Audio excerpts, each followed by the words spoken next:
오늘 본문의 13장은 천국 비유로 우리가 구별해서 자주 묵상하는 부분입니다. 오늘 본문 앞부분에 있는 씨 뿌는 자의 비유는 내일 말씀의 해석과 함께 언급됩니다. 그래서 그거는 내일 말씀을 다루는 걸로 하고, 오늘 예수님께서 왜 비유로 말씀하셨는가에 대한 말씀을 묵상을 해보려고 합니다. 10절 이후의 이야기입니다.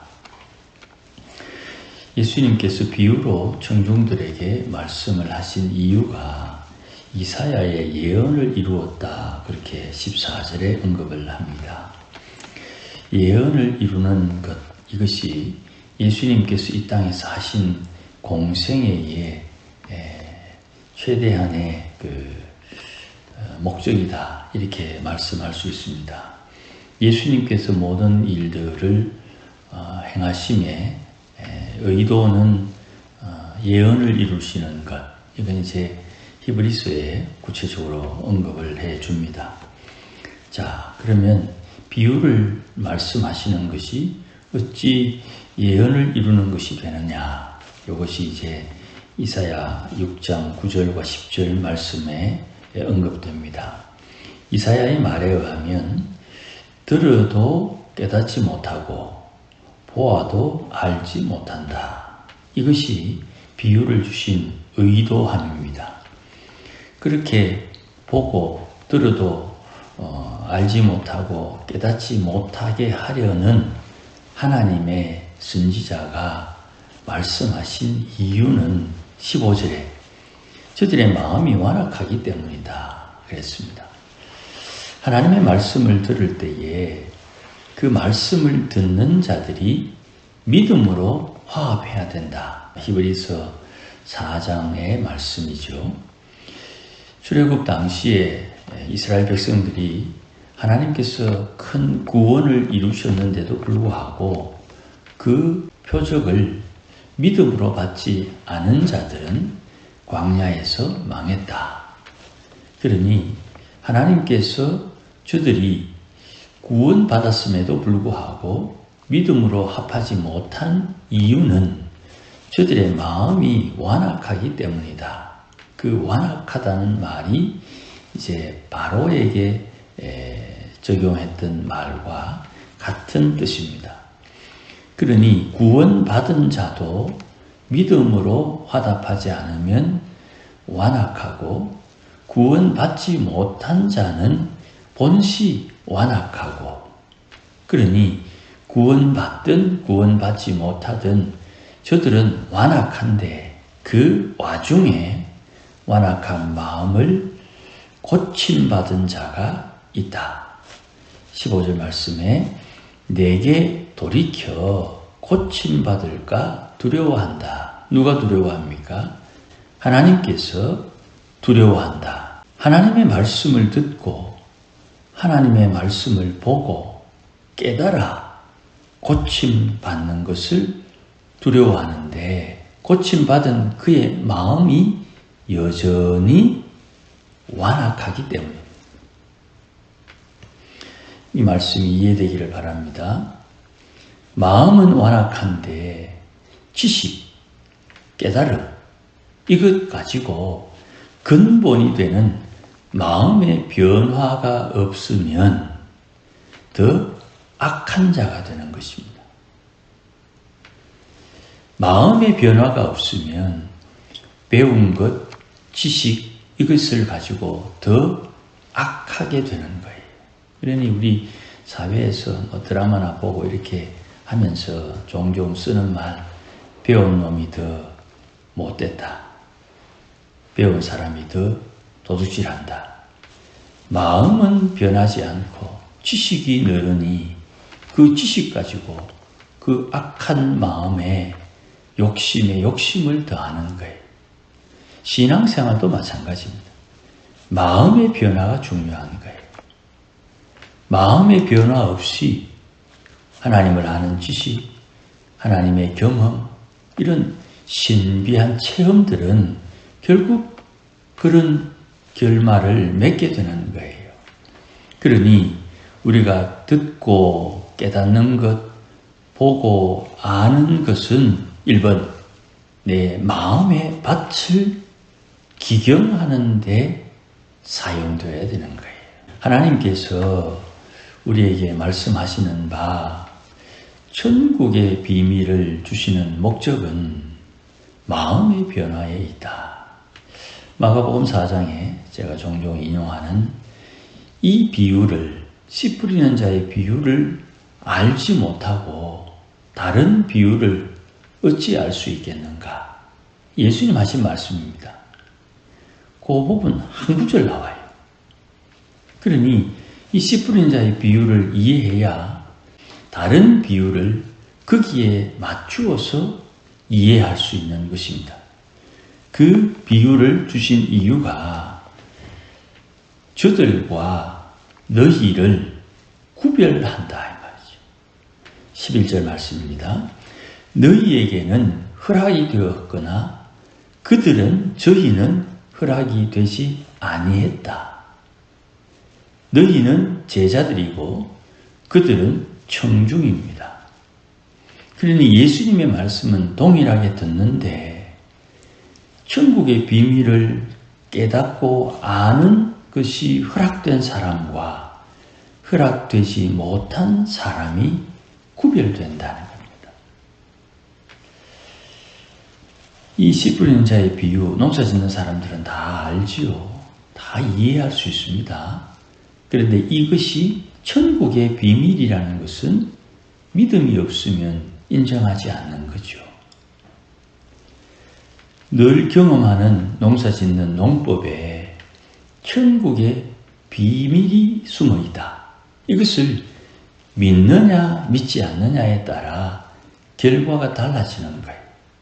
특별히 오늘 보면 17절 맨 뒤에 보시면 이것은 선지자나 의인들이 알고 싶어 해도 알지 못했던, 보고 싶어도 보지 못했던 일이다. 그렇게 언급을 하죠. 그러니 예수님께서 말씀하시는 이 천국의 비밀은 우리가 생각하는 정도의 내용이 아니에요. 더 큰 무언가가 있어요. 이 비밀을 깨닫기 위해서 이 씨 뿌리는 농부의 비유를 해석해 줘야 되는 거예요.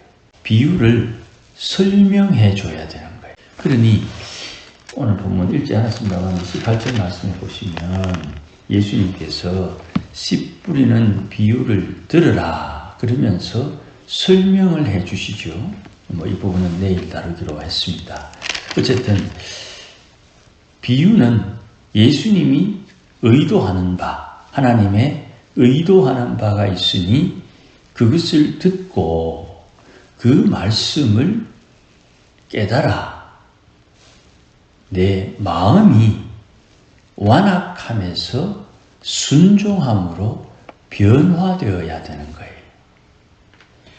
내 마음은 내 마음대로 되나? 내 마음이 일상적에서는 내 마음으로 되지만 결정적인 순간에 내 마음이 내가 통제할 수 있으려면 하나님의 계명이 마음에 새겨져 있어야 됩니다. 내가 내 마음을 통제하는 방법은 회개에 있는 것입니다. 이런 중요한 명제, 이 명철의 말씀이 우리 마음의 기준으로 딱 서 있어야 됩니다. 마치 신호등처럼. 그러니 13절 그들에게 비유로 말하므로 그들은 보아도 보지 못하고 들어도 듣지 못하며 깨닫지 못한다. 예수님께서 비유로 하시는 의도지요. 예수님이 이렇게 비유로 하시는 말씀의 의도지요. 13절이. 그런데 이게 사랑입니까? 사랑하면 우리 생각에 요건 요거고 저건 저거고 요건 요렇게 되어서 저렇게 된다. 가르쳐 줘야 될 거 아닙니까? 근데 예수님은 비유로 하시면서 내 비유 들어도 저 사람들은 들어도 몰라. 봐도 몰라. 못 깨달아. 아예 작정을 하고 그렇게 가르치잖아요. 예수님의 사랑은 사랑받을 자가 받는 것입니다. 예수님의 긍휼은 긍휼 받을 자가 받는 것입니다. 누가 사랑을 받을 자고 누가 긍휼을 받을 자입니까? 그건 예수님도 그 마음을 가진 자를 찾아다니시는 거예요. 그러면 나는 어떤 자세를 가져야 되느냐? 주의 말씀을 들을 때에 깨달을 수 있는 사람, 이제 그런 입장에서 주님을 만난 사람들 중에 주님의 사랑을 깨달을 수 있는 사람 많이 있습니다만, 삭개오 예수님을 궁금해서 예수님을 찾을 때, 비유의 말씀을 들을 때에 그 말씀을 통해서 내 마음을 기경할 수 있는 자세를 가진 사람, 이 사람이 주님을 만날 때 난리가 나는 거예요. 오늘 보면 12절 말씀에 있는 자는 받아 넉넉하게 되고 없는 자는 있는 것도 빼앗긴다 했지요. 있는 자, 있는 사람인데 요 있는 할 때에 밭, 있는 밭, 씨앗을 받은 밭, 그 밭은 넉넉하게 결실을 맺고, 없는 밭, 씨앗이 없는 밭, 길가에서는 새가 와서 먹어버렸지요. 없습니다. 돌밭에는 싹이 났으나 곧 말라 죽어서 없어졌지요. 없습니다. 그 다음에 가시떨기밭은 잡초가 그 기운을 막아 결실하지 못하게 하지요. 없습니다. 그런데 좋은 땅에는 씨앗이 있습니다. 자랍니다. 열매를 맺습니다. 있는 것에는 넉넉히 되고 없는 것에는 없습니다. 빼앗깁니다. 말씀이 내 마음에 떨어져서 내 마음밭이 하나님의 긍휼을 입을 수 있는 마음밭이 되어야 되는 겁니다. 이거는 내가 해야 되는 겁니다. 주님이 해주시는 게 아니고 내가 하는 겁니다. 마귀는 못하도록 막겠지요. 주님은 기다립니다. 말씀을 뿌리고 기다리고, 마귀는 막고, 나는 막아도 해야 되는 겁니다. 주의 일과 마귀의 일과 내가 해야 할 일이 나누어져 있습니다. 그러니 나는 받을 만한 사람이 되어야 됩니다. 간혹 우리가 기도하다 보면 그럴 때가 있을 거예요. 하나님, 내가 뭔데 이 큰 은혜를 내게 주십니까? 하는 고백을 인생 살면서 한 서너 번씩은 다 해보셨으리라 생각을 해요. 아무 대가 없이 누군가에게 공급받는 은혜, 그게 돈이든 생명이든 땅이든 말씀이든 무엇든 하나님께서 주셨다는 마음이 자연스럽게 들어서, 하나님, 내가 뭔데 이런 은혜를 주십니까? 이렇게 기도한 경험이 인생 사는 중에 서너 번씩은 다 있을 거예요. 그때 그 은혜를 받았을 때 내가 잘했다, 그런 생각 들까요? 내가 하나님 앞에 무언가 잘했기 때문에 하나님 내게 이것을 주셨다, 그런 생각을 한다면 그런 기도 안 할 거예요.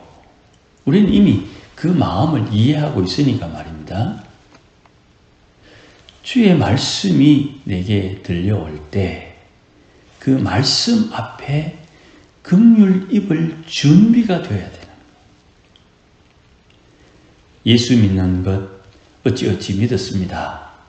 그러면 그 다음 믿었으니 하늘나라에 상급 준비한다 했는데, 그 준비하는 것은 내가 하나님 앞에 받은 은혜로 하나님이 주신 사명에 순종할 때 그 열매가, 그 준비가 차근차근 제대로 진행되는 것이죠.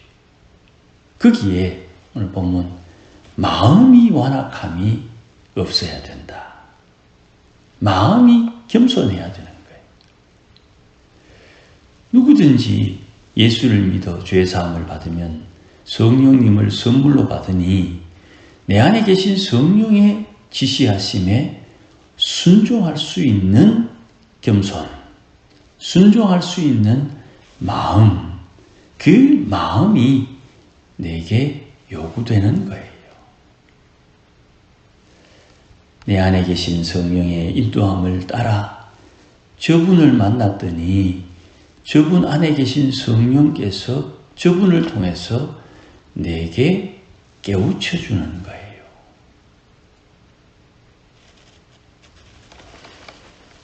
하나님께서 내게 말씀해 주시는 이유는 내 완악한 마음을 고쳐먹으라.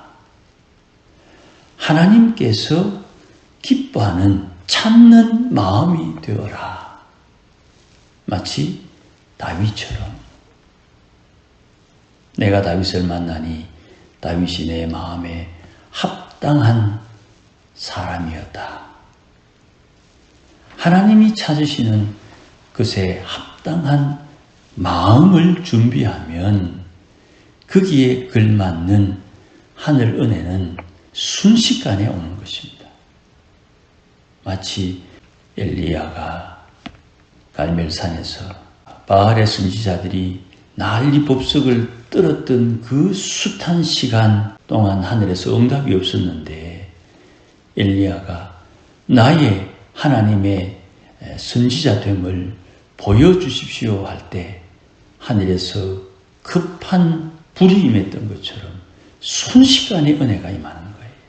그러니 우리 마음을 잘 다스리고 내 마음에 주의 계명을 새기고 하나님의 역사하실 수 있는 준비, 내 마음을 하나님 앞에 온전히 드려서 주와 함께 주의 일을 감당하고 그 역사에 동참했다는 이유만으로 하나님 앞에 약속대로 상급받는 지혜가 우리에게 있어야 되는 것입니다.